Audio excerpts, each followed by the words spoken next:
One. So Okay. hello everyone again. We are here with Dr. Yehiel Harari.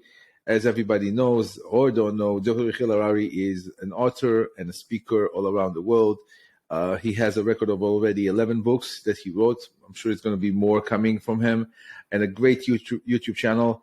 A great speaker that is going to share with us today some fundamental concept of freedom and coming out of Egypt. We are nearing the holiday of Passover, and we know that what's going on there.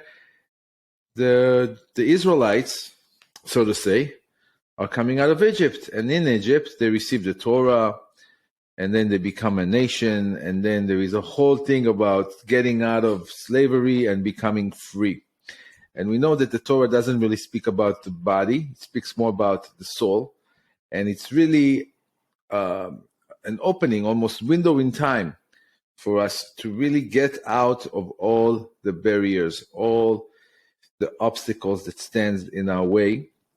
And we want Dr. Yehiel Harari to elaborate more about the whole concept of freedom and Passover, and how can we utilize it? How can we use this holiday, this Seder, and all of this to really come out free from this experience? Wonderful. Thank you very much for the introduction. You're welcome. Freedom, it's a negative term.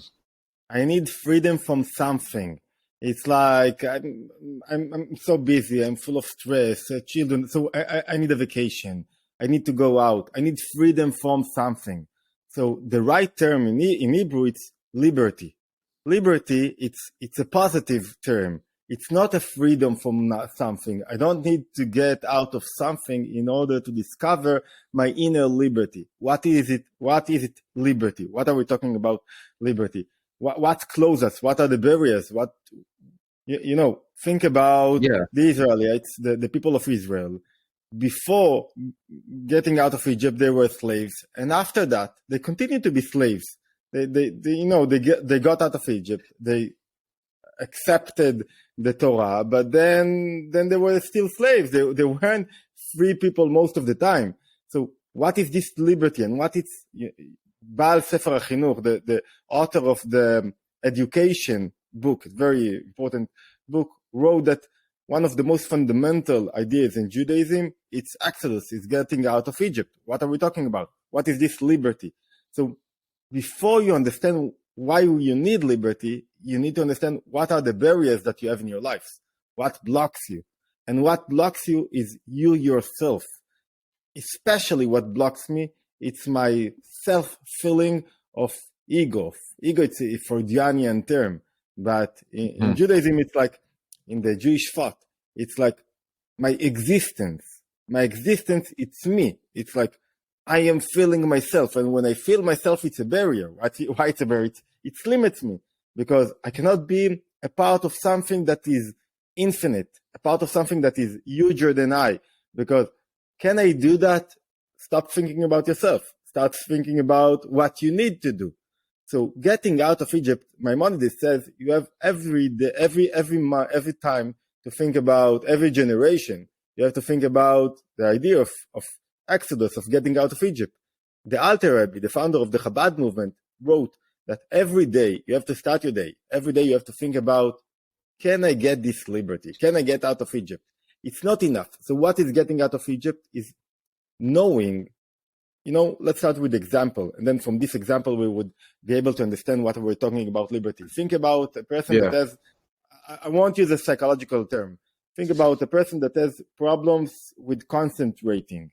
It's like very hard for him to concentrate, and his thoughts are running all over the place, and he's trying to handle them, and he cannot pick himself up because he's too confused. And the thoughts are never the problem. The problem are the emotions that pushes the thought, that they are the engine to the thoughts. So the main problem are his emotions. So we have, because of those thoughts that run without barriers, he cannot control them. So he's being controlled by undesirable negative emotions. And now and when your thoughts are going all over, there is no way that you won't be sick, mental ill in a way. Why? Because you are being controlled emotionally.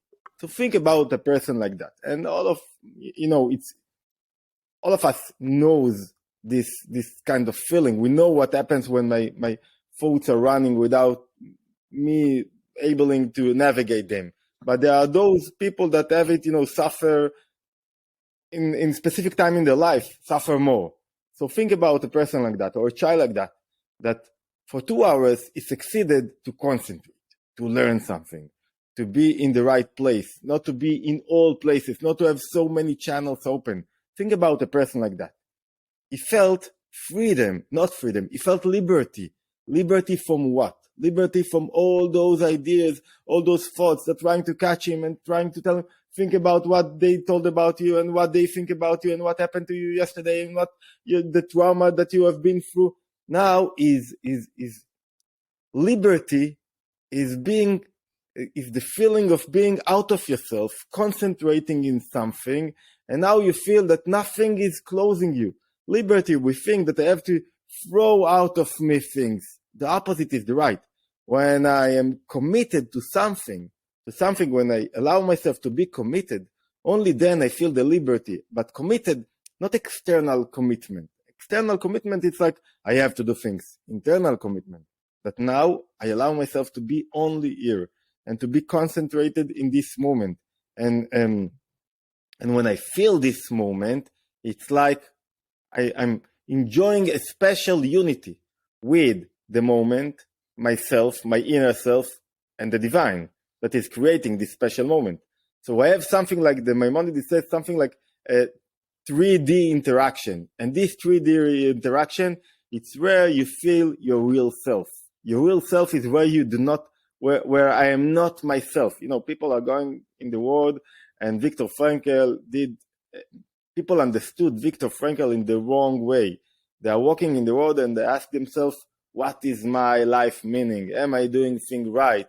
Am I meaningful enough? And they kill themselves. Why? Because they always think about themselves. And being meaningful is being influencer is not about yourself. Whenever it's about yourself, you won't be an influencer because you want to receive, you want to get, because you are in the middle and you're doing things in order to accept that people will appreciate you, that people will like you. And this is the opposite of liberty. Liberty is the place where I do not need anything. And I can discover this place only when I contemplate. No, Aristo in English, she said Aristo. Aristo said like that concentrating, learning something, reading, it's a bit like a death, like dying. Why? Because in the minute that think about a good book that you read, you're reading the book and now you need nothing. If you need, some accommodation, something to eat, something to drink, so the book is not good enough. When the book is really good, say to yourself, I don't need anything else. Leave me alone. The only thing that I want is to read the book. So this is a kind of liberty. And that's what happened in, every day you should contemplate on this idea that I need nothing. The concept of meditation, the whole idea of meditation, it's another word to focus. When you are able to focus your attention, your thoughts, your energy on something, it's a form of meditation. That's why focus is it's so important. I think there is a subtle distinction between meditation and the Hebrew word of itbonenut, contemplation. What is this word? There is a difference. There is a difference. Meditation is more like a focus. It's more the ability to focus. But hitbonenut, which means contemplation, it's like you to stand on the side and look at yourself and that's the idea. Like you caught the idea. The idea is that you have your thoughts. You can you can step aside and look at your thoughts and say to yourself, okay, I'm not your thoughts, and let them run.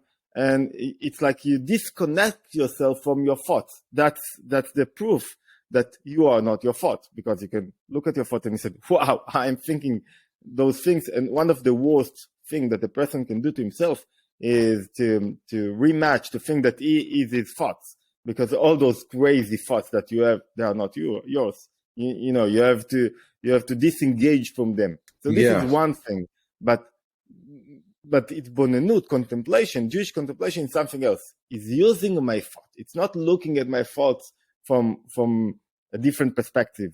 is using my thoughts as a garment to my inner self, because instead of letting my thoughts running all the way, so I'm now using my thoughts to contemplate, to use them, to direct them to one direction, and then they serve me.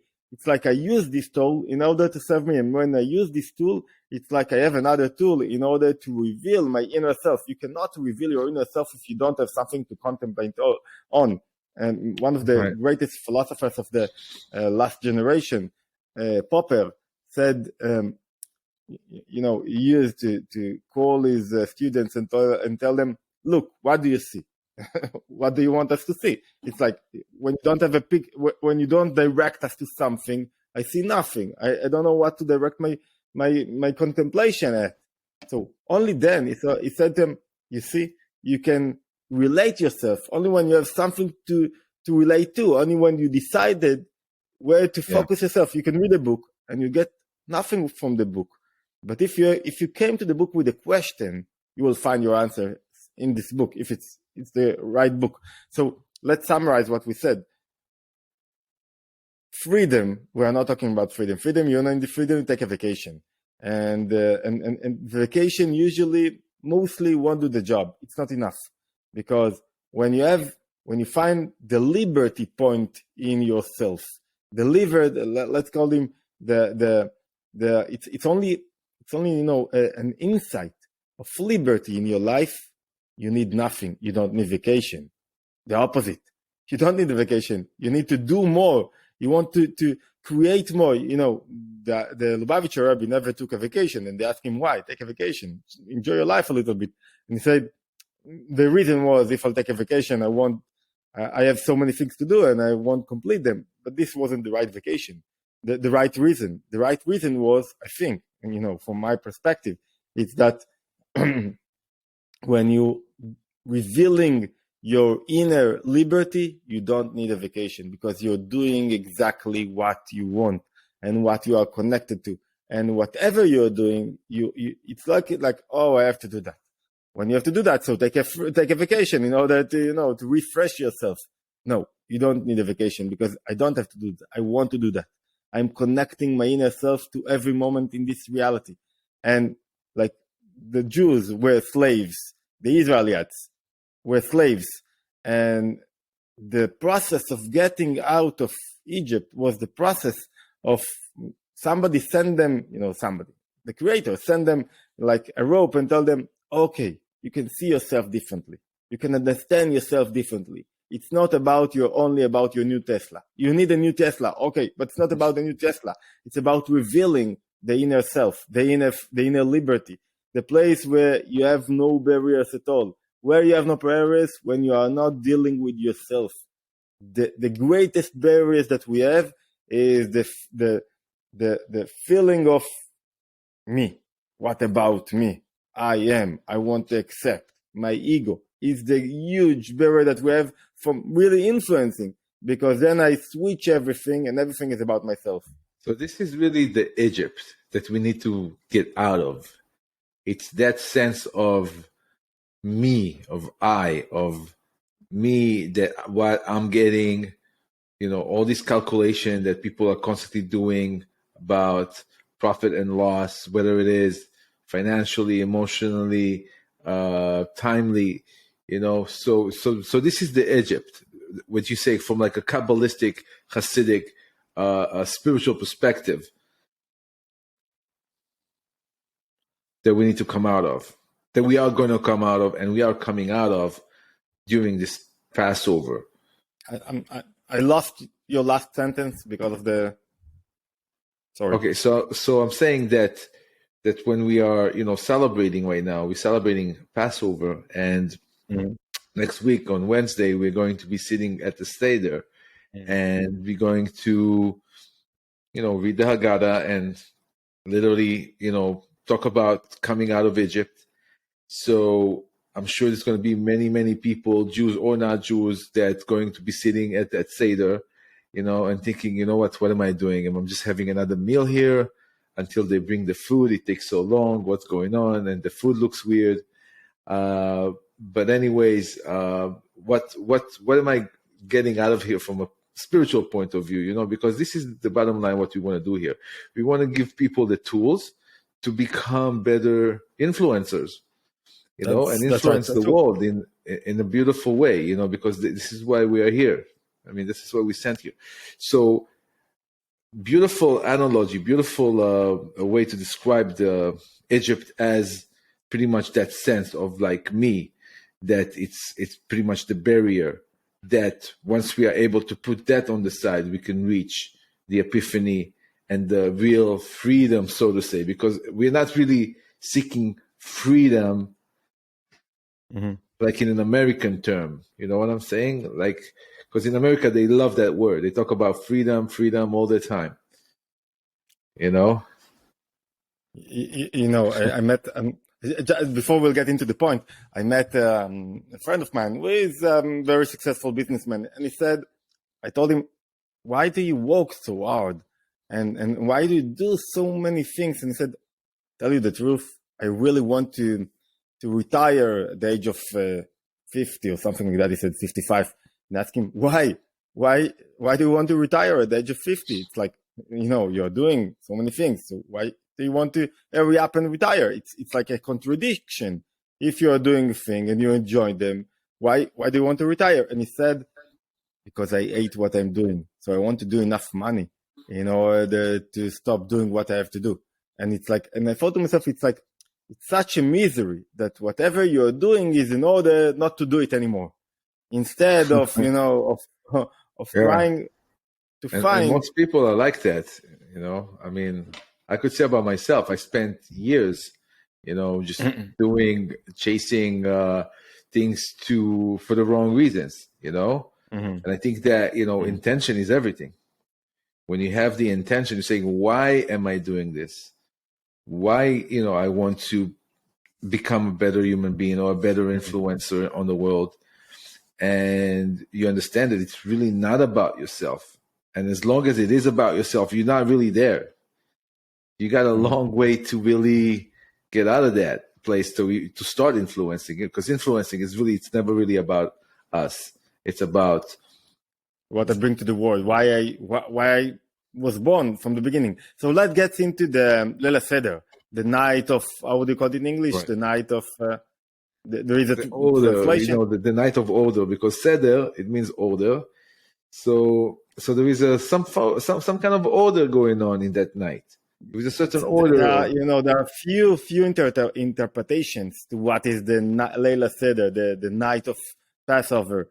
One of it is that don't think, the Harari said, you look at the world and you think that the bad people, bad things are controlling the world. You think there is no justice in the world. Why do you think there is no justice? Because things are happening to you. And you say, why it happened to me? And what kills people is that they think that there is no justice. Because you think there is no justice, you have to manipulate. You have to to take things that does not belong to you. A bit. When there is justice in the world, there is order in the world. That you will accept exactly what belongs to you. So the first idea of Exodus, of Passover, is that there is order in the world, and the second one, which is even more connected to our theme today, is that there is order in getting out of Egypt. There is order in accepting this consciousness that you have a point of liberty in yourself, that you have to let it illuminate your whole life. And it's not like you have to stop doing things that you don't want to do. Always we need to do things that we don't really want to do. But when you illuminate on those things with this liberty thing that you have, this liberty soul movement, you do it differently. You say to yourself, okay, I want to do that. I want to be a parent, even though I have 5 children that are killing me and I'm running all day after them. I want it. I choose it.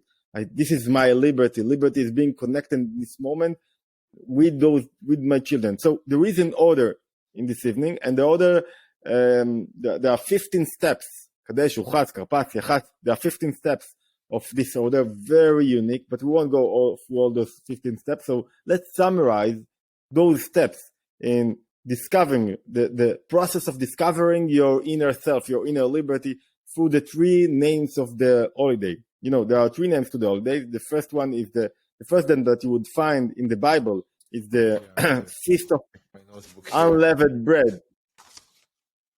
Okay. The Feast of Unleavened Bread. I'm pronouncing it right? Unleavened bread. And the second one bread, is the matzah, if the cracker matzah cracker thing. It's like in this unleavened bread there is a contradiction. From one perspective, you can see it's a food for poor people. When you want to eat something, you do not eat unleavened bread. What do you eat? You eat, a good bread that feels like a bread, not like something crack and very hard to eat and very hard to put in it something to eat with it. The second name is the Festival of Liberation, Chag HaCherut, that our sages used. And the last one is the festival, this is the name that we usually use in Hebrew, is the Festival of Passover. And the word Passover, I wouldn't translate it like Passover, because Passover it's like a jump, a switch, but it's the real translation that we mean is the festival of jumping, of creating more, of breaking boundaries. Pesach, it's like lifsoach, it's like to jumping to your next level. Stages. Yeah, to next level. That's the real translation. So you have here like an order. In order to break boundaries, in order to find your liberty, you're in a liberty, you have to go through all those 3 steps. You have those 3 steps in the 15 signs of the Seder, but we'll go only for those 3 names. So what is the holiday, the festival of unleavened bread? Unleavened bread, what are we talking about? Unleavened bread, it's a bread that from one perspective, it's a bread for poor people. From another perspective, it's what will bring you to liberty. What does it mean? When you all know, when you're full of yourself, think about the interaction between a father and your children. When you know everything, you think you are a good father, but your daughter won't accept you, won't speak with you. Why? Because she will feel that she cannot speak with a person that knows everything, that have a solution to everything. I don't want to cooperate with you because you know everything. When I need something, maybe I'll call you, but you won't be the right father for her. Right. And you won't develop yourself and you won't understand her and think about an interaction in relationship. When, okay, I know what you need. No, be quiet for a moment. To be quiet, it's like to take one step backward and to develop this inner awe and to listen and to be able to say to myself, I don't know anything. I don't know anything. I don't know how to do things.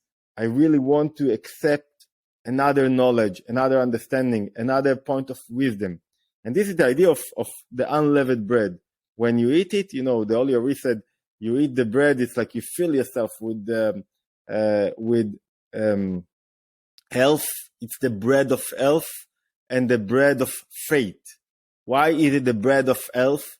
Because the best health, the best way to get health in your life is stop thinking about yourself. The more, most of the researchers will show that the more you think about what happened to me, why it happened to me, how would I get out of it, you will put yourself in a place of a terrible anxiety. When somebody thinks about something that may happen to him, he will get into anxiety. And being an unleavened bread, it's like, feel yourself, okay, I'll let myself be. And in order to let yourself be, you need to develop a huge faith and a huge confidence in life and trust and trust in godliness. So that's why when you eat, it's like the process of, I believe that I should accept myself as not Yehiel Harari. What do you think about me? I am like this. I'm a writer. I did this. So this is the first step. And in order to do that, you have to. Somebody asked me, how can I stop thinking about myself? And it's a huge question. And it's like there are so many tools that we will leave to another episode. But one of the things, it's like being really conscious about it. You speak with someone, try to see how many times you say I. How many times you think about, you are trying to talk about yourself? How much you are ready to listen really to him? How much it's important to you that he will appreciate you, or you really listen to him? You want to say the right words in order that he will accept what you have to say, or you want to say the right words in order that he will take out of it the strong thing that you can influence to him. So this is the first level. The first, it's like, now I have to go through a process of unleavened bread.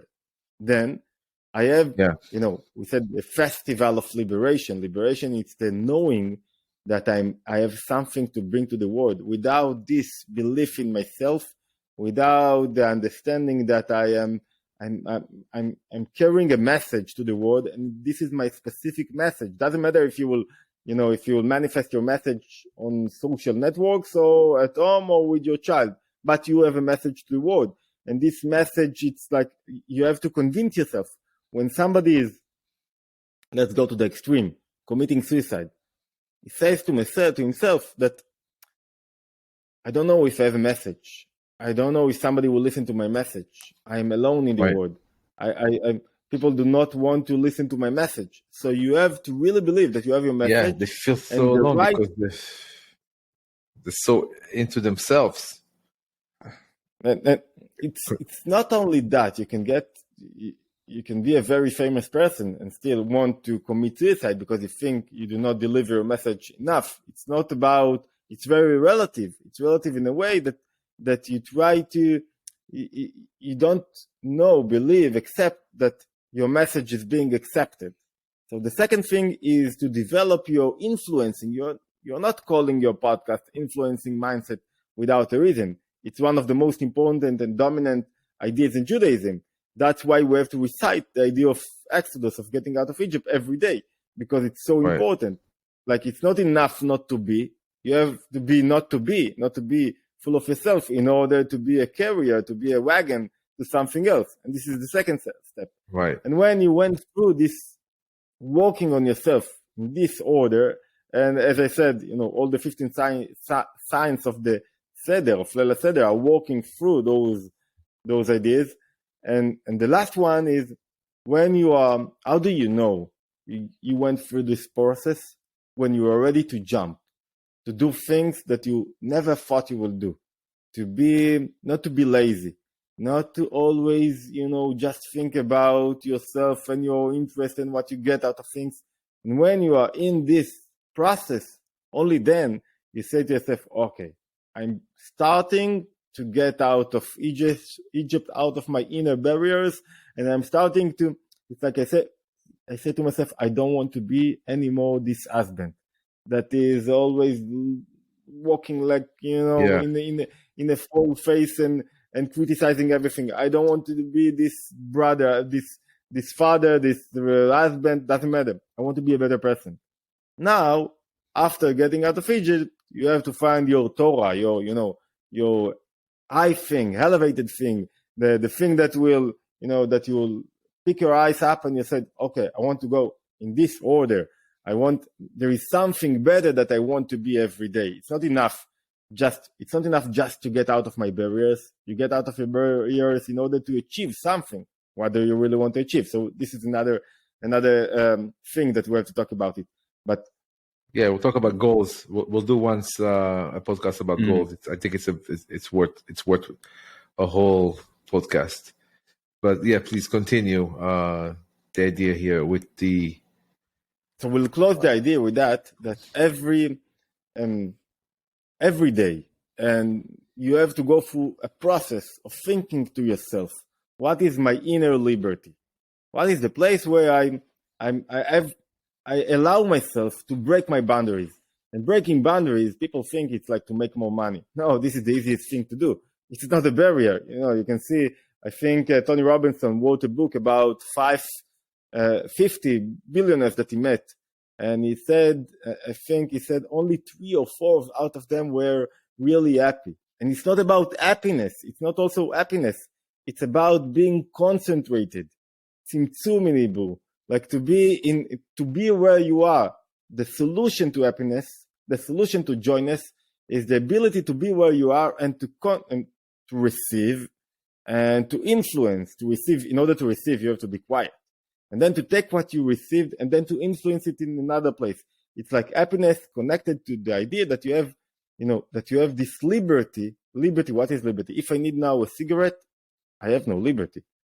I'm capped to the cigarette. If I need really now, the best love interaction that we have, you need nothing, not a hotel, you just need to be with your spouse, just need to relate to it, to speak with it. I don't need nothing. I don't need coffee. If you need coffee, that means this moment, in Day of Kippurim, the Autonomy Day, that's right.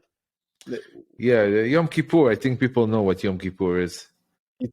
It's we don't eat. It's a fast day, 26 hours, 25 hours of fast. Why? Because it's when you're really into something, when you meet something yourself and your divine and your creator, really, you don't need to eat. You don't need the festival of eating. But then when you become, it's not the idea of not eating. It's not the idea of, it's not enough to reveal only my infinite liberty place in myself. It's like to take it down earth, because when you want to interact, if I'll come to your place, if I'll visit you, and you say, okay, let's interact, let's be together without eating, I will kill you. I want to, come on, Uzi, bring something to the table. Let's eat something. What are you talking about? How cheap you are. We won't eat. So you bring out this idea of liberty to the mundane life. That's the idea. Right. You bring it to the mundane life. You said, okay, I need to eat and I need to do a lot of things. But through it, I have something that it's not about me. It's about revealing something else in this world. And this process, it's like, revealing the infinite in the finite world. It's like, it's the part of the Exodus. And to do it every day, it's like to feel every day I have something to give to the world. And it's not about how many likes I got. And every day I can smile, even though that, look outside. It's the base period to the humankind. Never in the humankind we had such abundance and we live in a really fascinating time. Every day I'm mind blown, because I remember the years goes by, every 5 years it's like it's a whole different world. Like now with AI, since November of last year when it was released, ChatGPT, and then the whole world literally shifted. And we are going in through a shift, really, in everything. Everything is changing again because of AI, because that now there is machines that are smarter than humans, and they can do so much more faster, and they don't need lunch, and they don't need the lunch break or cigarette break.